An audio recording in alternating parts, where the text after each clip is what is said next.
Welcome back नाजरीन। हम बात कर रहे थे माहौलियाती तब्दीली के सिंध और बलूचिस्तान पर क्या असरात हैं, उसके हवाले से बात कर रहे थे।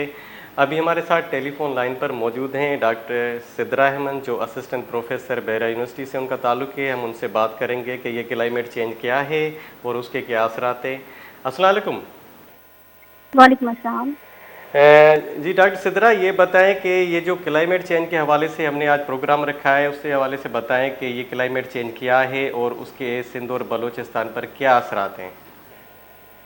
अच्छा, आसिफ, ये आपका सवाल जो है बहुत सही मौके पे है, क्योंकि इस वक्त मुल्क भर में शदीद बारिशें हैं जी और जी। जो मानसून का सिस्टम एक्टिव हुआ है, इसकी वजह से रोज़ाना ही आप इस तरह की सोशल मीडिया पे या टेलीविज़न पे या मेन स्ट्रीम मीडिया जिसको आप कह लें, उस पर आपको ऐसी रिपोर्ट्स आ रही हैं, ऐसे विजुअल्स आ रहे हैं जिसको देख के आपको अंदाज़ा हो रहा है कि ना सिर्फ ये इंफ्रास्ट्रक्चर की तबाही लेकर आ रहा है, बल्कि इंसानी जानों का भी बहुत ज़्यादा नुकसान हो रहा है। तो बहुत अफसोसनाक हादसात हो रहे हैं इसमें।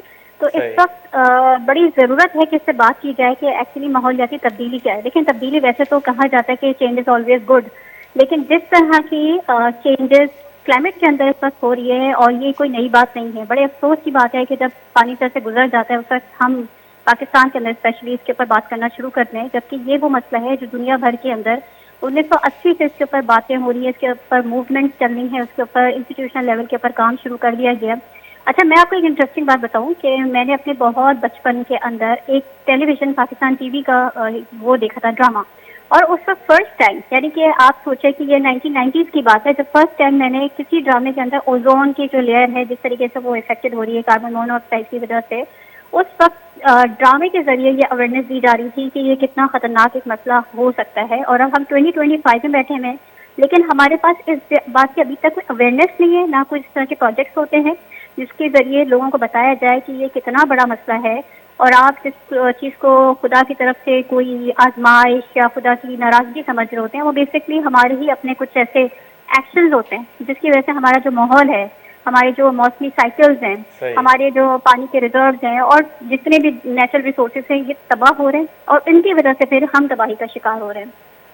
अच्छा डॉक्टर सिद्रा, ये पाकिस्तान के हवाले से अगर हम बात करें तो पाकिस्तान कितना प्रिपेयर है क्लाइमेट चेंज के हवाले से, क्योंकि अभी कल का वाक़या है, उस पर हमने ब्रेक से पहले डॉक्टर अमजद तबरो से बात की, सवात का दरिया सवात का जो वाक़या हुआ है, ठीक है। तो उसमें उन्होंने एक बात कोट की कि अर्ली वार्निंग सिस्टम जो है वो हमारे पास नहीं है। मतलब हम चीज़ें तब करते हैं, तब इनिशिएटिव लेते हैं जब कुछ बड़ा हादसा हो जाता है।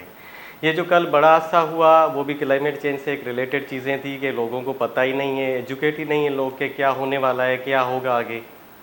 जी जी। अच्छा, देखिए, आपका बहुत अहम सवाल है और अमजद साहब ने भी इसमें बिल्कुल सही जो इशू है इसके ऊपर नज़र डाली है। आप जब सिंध और बलूचिस्तान के हवाले से बात करते हैं ख़ास तौर पे, तो इसमें जब आप थोड़ा सा इसको स्टडी करेंगे ना, जी तो जी। आपको ये अंदाज़ा होगा कि गुज़िश्ता जो तकरीबन 7-8 साल से सिंध और बलूचिस्तान, बल्कि अब तो 10 साल चले, क्योंकि 2015 में जो हीट वेव आई थी उसके बाद इतनी हलाकतें हुई थी।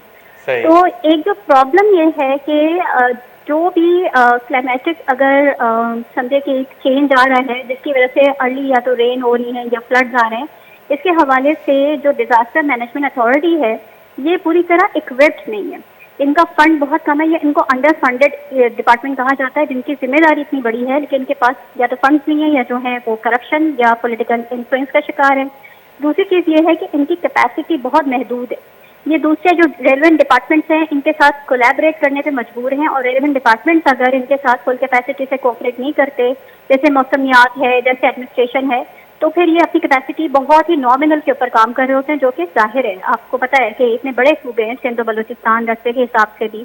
अच्छा, बलूचिस्तान का एक जो प्रॉब्लम वो ज़्यादा है कि बलूचिस्तान के अंदर 2-3 चीज़ों का इशू ज़्यादा है। एक तो कनेक्टिविटी का, दूसरी चीज़ ये है कि क्योंकि टेक्नोलॉजी इंटरनेट का भी बहुत लिमिटेड वहाँ पे एक्सेस है, तो लोगों को खबर नहीं पहुँच पाती, उनको अवेयरनेस नहीं हो पाती। तीसरी चीज़ ये है कि वहाँ पे जो ट्रांसपोर्टेशन है, वहाँ पे जो रेस्क्यू है, वो भी जो रिमोट एरियाज बहुत ज़्यादा हैं, तो इस वजह से वो उस तरह पहुँच नहीं सकती, कैंपेन्स नहीं हो पाती, कम्युनिटी अवेयरनेस नहीं हो पाती, तो लोगों को खुद भी नहीं पता होता कि उनकी तरफ जो इतनी ज़्यादा गर्मी हो रही है तो उसके सिलसिले में क्या किया जा सकता है, या हुकूमत अगर कोई प्रोजेक्ट कर रही है तो उसके बारे में भी उनको नहीं पता होता कि किस तरह हम उसके साथ कोलैबोरेट कर सकते हैं। तो जब लोगों को पता नहीं होता ना, तो लोग उससे उसकी जद में ज़्यादा आते हैं। अच्छा, इसके बरक्स अगर आप सिंध की बात करते हैं तो सिंध के अंदर निस्बतन कनेक्टिविटी का इशू एज सच नहीं है, लेकिन पॉलिटिकल इन्फ्लुएंस बहुत ज़्यादा है।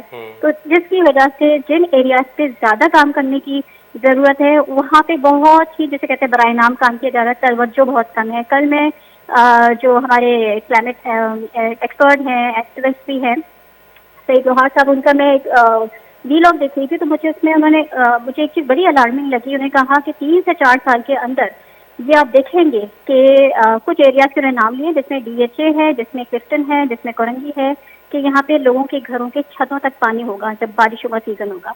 आप सोचें, ये वो इलाके खास तौर पे डीएचए और क्लिफ्टन जहाँ पे आपको करोड़ों रुपए की जो है प्रॉपर्टी मिलती है बड़ी मुश्किल से, और लेकिन आप उनकी सस्टेनेबिलिटी देखें कि 4 साल के बाद तो ये ऐसे इलाके होंगे कि जहाँ पे शायद लोग कौड़ियों में दाम अपनी चीज़ें बेच रहे होंगे, प्रॉपर्टी बेच रहे होंगे, लेकिन वो लिवेबल नहीं रहेगा। तो इसके बारे में ना बात हो रही है बहुत ज़्यादा। अच्छा, ये बात एक्टिविस्ट या जो एक्सपर्ट है वो तो कर रहे हैं, जैसे आप कर रहे हैं, जैसे मैं कर रही हूँ, लेकिन ये बात होनी कहाँ चाहिए? ये होनी चाहिए पॉलिसी मेकर्स के जरिए।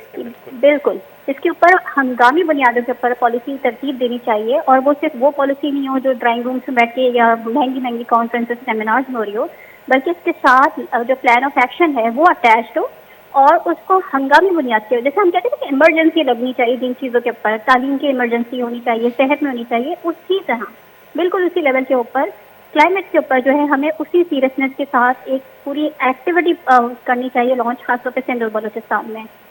जी डॉक्टर सिद्रा, जैसे आपने कहा कि बिल्कुल संजीदगी की ज़रूरत है। देखें, आपने कहा कि एनडीए में जो है नेशनल डिज़ास्टर मैनेजमेंट अथॉरिटी जो है उसको फंडिंग की कमी है। अगर देखा जाए, हम वार ऑन टेररिज्म इससे रिलेटेड चीज़ें कुछ डिस्कस करते हैं। बीइंग रिसर्चर आप बताएं कि देखें, हम डिफेंस पे बजट इतनी रखते हैं या वार बजट होती है, तो ये जो क्लाइमेट है ये भी तो इंसानों से फाइट करता है, ये भी तो इंसानी मुतासर होते हैं, इंसानी जानें ज़ाया होती हैं। जब हम वार कंडीशन में देखते हैं तो इंसानों की ज़िंदगी को बचाने की कोशिश करते हैं, लेकिन सेम कंडीशन यहाँ पे अप्लाई होती है कि हम वो बजट क्यों नहीं रख रहे। क्या मसला है कि लोगों की जानें ज़ाया हो रही है और एनडीएमए के पास जो बजट आप कह रही नहीं है? ये तो बहुत अच्छा सवाल है इस लिहाज से, क्योंकि ये आपको सिर्फ मुल्की सतह पे नजर नहीं आएगा। आप इंटरनेशनल कम्युनिटी को भी देख लें कि एक इनका इंटरेस्ट होता है वॉर इकोनॉमिक्स में, और दूसरा इंटरेस्ट इनका इस्लामिक कंपार्टमेंट से है। तो जैसे COP29 को आपने देखा कि वो कितना ज़्यादा इनसफिशेंट रहा, पूरी दुनिया से आपने लोगों को जमा किया, लेकिन जो बिग पावर्स हैं, जो जिनका मेजर शेयर है क्लाइमेट की तबाही के अंदर, जैसे USA है, जैसे चाइना है, जैसे यूरोपियन यूनियन की कंट्रीज हैं, इनकी जो नॉन सीरियसनेस थी, नॉन कमिटमेंट था, वो सबको दुनिया में नजर आया। और फिर उन्होंने 2035 का एक टारगेट रखा है कि जब तक वो अपने फंड्स को बढ़ा सकेंगे, ताकि जो भी कंट्रीज जो हैं क्लाइमेट से ज़्यादा इफेक्टेड हैं उनके लिए कुछ फंड जनरेशन हो। ये 35 यानी अभी 10 साल का अपने प्लान बना के दे दिया है, जबकि ये एक इमीडिएट एक्शन को एक डिमांड करता है। इसी तरह COP2030 के लिए ये नोबल सेट किया है सारी ममालिक ने, जो हम जिनको कहते हैं रिस्पॉन्सिबल नेशंस ने, ये डिसाइड किया है कि भाई इसके ऊपर हमें एक्सपीडाइट करना पड़ेगा। लेकिन ये वो सारी चीज़ें हैं कि जो कि डिपेंड करती हैं पैसा क्या, कौन देने में इंटरेस्टेड होगा, कौन इसको डोनेट करेगा, इसके साथ इसमें कंट्रीब्यूट करेगा। तो ये आप मत समझें कि सिर्फ ये हुकूमती सतह के ऊपर ये सारा कुछ हो रहा है या मुल्की सतह पे, दुनिया भर के अंदर एक जो बहुत ज़्यादा एक कहते हैं कि इग्नोर किया जाना वाला एक सेक्टर है, दैट इज़ क्लाइमेट। अच्छा, अब इसके अंदर पाकिस्तान की अगर खास बात करें तो पाकिस्तान के अंदर बिल्कुल डिफेंस बजट है। हम ट्रेडिशनल सिक्योरिटी में इतने ज़्यादा स्टक हुए हैं कि हम नॉन ट्रेडिशनल सिक्योरिटी, जिसमें सबसे बड़ा मसला भी क्लाइमेट है, एग्जैक्टली हम इसको अहमियत नहीं देते। यानी जब आप रिसर्च भी करें, अगर आप अपने डोमेन में करना चाहें, तो आपको मशवरा ये दिया जाता है कि ट्रेडिशनल सिक्योरिटी पे काम करो, तो यहाँ पे आपको ज़्यादा बेहतर जो है पोजीशन मिल सकती हैं, या आपको ज़्यादा वेल पेड जिसको कहते हैं सैलरीज आपको मिल सकती हैं। क्योंकि डॉक्टर सिद्रा देखें ना, ये जो वार इकोनॉमी होती है वो तो देखें, जंगें जो होती हैं हर साल तो नहीं होती, काफ़ी अरसे बाद ही होती है। ज़ाहिर है मुल्कों में कन्फ्लिक्ट होता है तो उसके बाद ही होती है, लेकिन ये तो सूरत हाल जो है क्लाइमेट की, ये तो हर साल ख़राब होती है। 2022 में देखे आपने सैलाब, उसमें लाखों लोग मुतासर हुए, लोगों की डिस्प्लेसमेंट हुई और लोगों को काफ़ी चीज़ों को फेस करना पड़ा। तो अब ये कंडीशन तो वही है कि लोग डिस्प्लेसमेंट हो रहे हैं, माइग्रेशन हो रही है लोग, और लोग डूब रहे हैं, मर रहे हैं, और हम जो है उस पर बजट ही नहीं रख रहे हैं, उस पर बात ही नहीं कर रहे, कोई डिबेट ही नहीं हो रही। हाँ जी, देखिए इसमें ना जो इंटरेस्ट ग्रुप्स हैं उनको देखना होगा कि वो हैं कौन। जब आप वॉर में इन्वॉल्व कोई कंट्री ज़्यादा होती है या वॉर और डिफेंस के ऊपर ज़्यादा इन्वेस्टमेंट करती है, तो वो एक लिमिटेड कहते हैं कि इंटरेस्ट ग्रुप जो होता है ये उसको बेनिफिट करता है। अगर आप क्लाइमेट कम्बाट करने की कोशिश करेंगे तो आपके लिए जो आपका जो टारगेट होगा that would be the citizen, the civilians. तो वो मेजोरिटी में भी होते हैं, लेकिन इसके बावजूद उनके ऊपर पैसा ज़्यादा इन्वेस्ट करने का मतलब ये होता है, या उनके साथ ज़्यादा सीरियसली कमिटेड होने का मतलब ये होता है कि जो इंटरेस्ट ग्रुप है उसके पास वो कम पैसा या फाइनेंस होल्ड कर सकेगा। तो इसलिए थोड़ा सा ये दुनिया का एक दस्तूर है कि जिन जो इंटरेस्ट ग्रुप्स हैं, जो कि जिनके वेस्टेड इंटरेस्ट हैं कंट्रीज के अंदर, जो कि जनरेट करते हैं वॉर, देखिए वॉर खत्म भी हो जाए ना, जो उसकी डिस्ट्रक्शन होती है ना वो खत्म नहीं होती है। तो वो मजीद इकोनॉमिक समझे कि उनके लिए बेनिफिशियल होती है इकोनॉमिकली, कि वो किस तरह से वॉर इफेक्टेड रीजन के अंदर मजीद अपने पंजे गाड़ सकते हैं। क्लाइमेट को बना दिया गया है एक लोकल मसला, यानी अथॉरिटीज हैं जैसे नेशनल डिजास्टर मैनेजमेंट है, प्रोविंशियल है, या अपने छोटे बड़े फंड के साथ जो करना चाहें करें। हम बड़े मसले के ऊपर काम करना चाहते हैं, और वो बड़ा मसला जो है वो इसको क्या कहते हैं, नेशनल सिक्योरिटी, टेरिटोरियल इंटेग्रिटी वगैरह। तो ये मैं समझती हूँ कि ये एक बहुत सीरियस टाइम है जिसके ऊपर हमें बहुत ज़्यादा कहते हैं फोकस होकर बात करनी पड़ेगी। देखें, एक चीज़ तो है ये वो जो गवर्नमेंट की पॉलिसीज़ को या उनकी पॉलिटिकल कमिटमेंट को आप कर सकते हैं क्रिटिसाइज। दूसरी चीज़ शहरियों की भी है, क्योंकि शहरी जो हैं वो पूरे साल जबकि हमें सबको अंदाज़ा है कि हम जिस तरह का वेस्ट प्रोडक्ट जो है वो अपने घरों से गलियों और मोहल्लों में फेंक रहे होते हैं, उस तरीके से उसमें इजाफा का सबब बन रहे होते हैं। हम बिल्डिंग्स खरीदते वक्त बहुत सारी चीज़ों पे फोकस नहीं करते, खासतौर पे जो लीगल बिल्डिंग्स होती हैं, खासतौर पे वो बिल्डिंग्स जो कि उन इलाकों में बनी हुई होती हैं जहाँ पे कुदरती जो रास्ते हैं, चाहे वो आप जैसे एक्चुअली इसी फोरम पे मैं एक बात भी कहना चाहूँगी कि कराची को वैसे साहिली शहर कहा जाता है, लेकिन कराची दो दरियाओं के ऊपर आबाद है। दो बड़ी नदियाँ जो हैं उनके ऊपर है, एक मली नदी और एक लियारी नदी।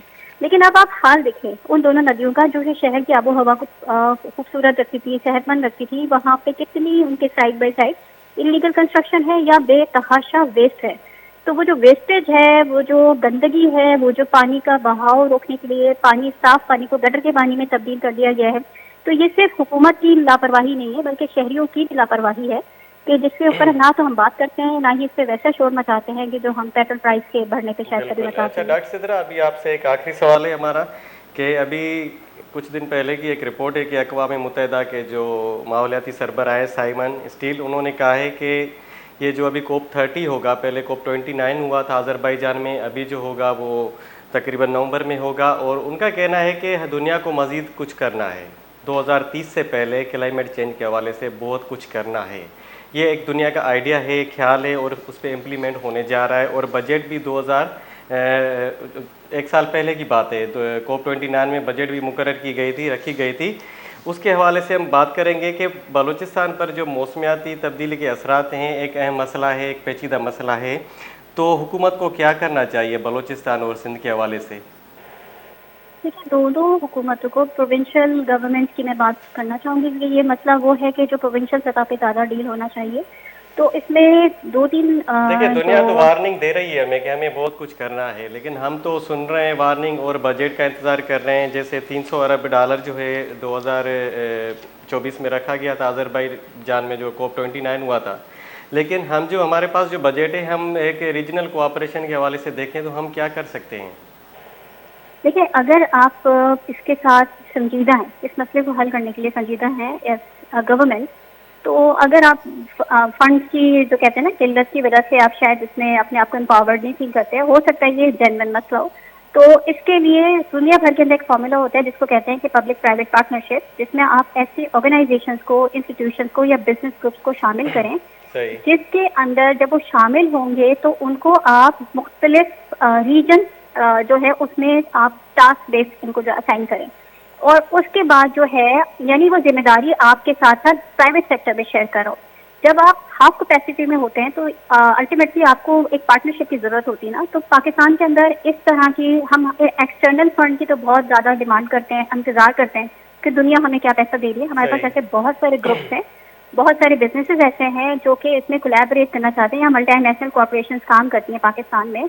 ये उनकी भी जिम्मेदारी है कि वो अपना दायरे कार बढ़ाएं, जो क्लाइमेट के ऊपर वो जो काम कर रही हैं, वो डिफरेंट ऑर्गेनाइजेशन करती हैं कि वो महदूद है। आप बात कर रही हैं जो इंडस्ट्रीज हैं, कंपनीज हैं यहाँ पे मल्टीनेशनल, वो कार्बन टैक्स वगैरह अभी इसका फंड बहुत होता है, वो माशाल्लाह बहुत अच्छा बिजनेस कर रहे हो, जनरेट कर सकते हैं। सही, कम्युनिटी वेलबींग के लिए वो अपने आप को वॉलंटियर करें। ये एक ऐसी जंग है जिसमें आपको वॉलंटियरली शामिल होना पड़ेगा। सही, बहुत बहुत शुक्रिया डॉक्टर सिद्रा अहमद, आपने हमें कीमती राय से आगाह किया। जी नाज़रीन, हमारे साथ बात कर रही थी डॉक्टर सिद्रा अहमद, जो असिस्टेंट प्रोफेसर हैं बहरिया यूनिवर्सिटी में आया डिपार्टमेंट की, जिनका कहना था कि हुकूमत को बलूचिस्तान और सिंध के हवाले से मज़ीद कोशिशें तेज़ करनी होगी, क्योंकि क्लाइमेट चेंज के हवाले से बलूचिस्तान और सिंध बहुत मुतासर होते हैं। बारिशें हों, सैलाब हों, कुछ भी हो, लेकिन सिंध और बलूचिस्तान बहुत सफ़र करते हैं। नाज़रीन, हम यहाँ पे लेते हैं एक मुख्तसर सा ब्रेक।